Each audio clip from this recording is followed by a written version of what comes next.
Hi అండి. ఈ మాట ఎప్పుడైనా మీరు విన్నారా? తోటకూర, గోంగూర ఫ్రై అంట. సో, నాకైతే ఫస్ట్ టైమ్ అనమాట. కూరగాయలు అమ్మే ఆమె చెప్పింది.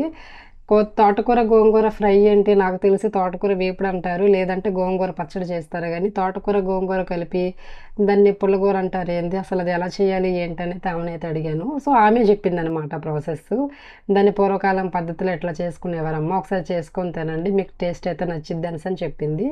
సరేలే అని చెప్పేసి అయితే ఆమె చెప్పే ప్రాసెస్‌లోనైతే నేనైతే చేస్తున్నాను.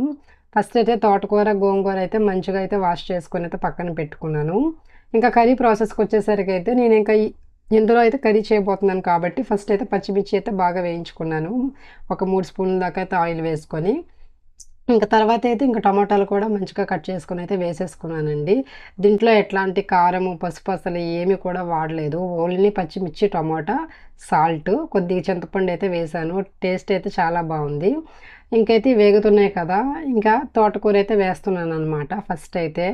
సో, చూడ్డానికి 2 కట్టలు చిన్నవిగానే ఉన్నాయి గానీ, అందులో మట్టి తీసి మంచిగా కడిగేసరికి 1 అవర్ టైం తీసుకుందండి తోటకూరకి, గోంగూరకి.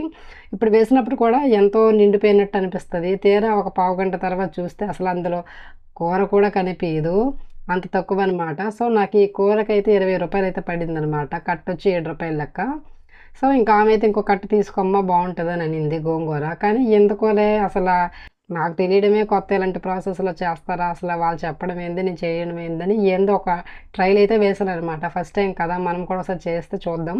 ఈ ప్రాసెస్ ఒకవేళ ఎప్పుడైనా నచ్చితే మనం ఎప్పుడైనా ట్రై చేయొచ్చులే అని చెప్పేసైతే ఆమె చెప్పిందనైతే ఫైనల్‌గా అయితే నేను అదే ప్రాసెస్‌లో అయితే చేస్తున్నాననమాట. ఇంకా ఫైనల్‌గా అయితే అన్నీ వేసేసిన తర్వాతయితే కొద్దిగా చింతపండయితే వేస్తాననమాట. సో, పుల్లగూర అంటారు కదా! సో, చింతపండు పులుపు తగిలితే ఆ ఫ్లేవర్ బావుంటదంట. సో, ఫైనల్‌గా అయితే ఇంక అట్లాగా మూత తీసి చూస్తా ఉన్నాను. దానిలో ఉన్న వాటరే దానికి సరిపోతుందనమాట కర్రీ ప్రిపేర్ అయిపోవడానికి.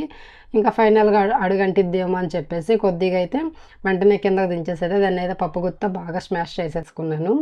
ఇంకా ఒక్కటే ఆకుకూరలు మనం తినలేం కదండీ ఫ్రైలు అయితే. అందులో తోటకూర, గోంగూర అంటే అసలే అంత వేగంగా ముద్దయితే ఎక్కదు. అందుకని చెప్పేసైతే నేను పక్కనైతే ఎండు చేపలైతే వేయించుకుంటున్నాను మంచిగా. ఇంకొక పక్కైతే ఇంకా తోటకూర అయితే బాగా తిప్పేసుకున్నాను కాబట్టి దానికైతే ఇంకా పోపు పెట్టుకుంటున్నాను చివర్లో. పోపు పెట్టుకుంటే ఏంటంటే ఫ్లేవర్ కొద్దిగా బావుంటుంది. ఇది ఓన్లీ నూనెలో వేపి ఉడకబెట్టినట్టే ఉంటది కదా స్మెల్ అనేది. అదే పోపు పెట్టుకుంటే కొద్దిగా టేస్ట్ అయితే బావుంటుంది.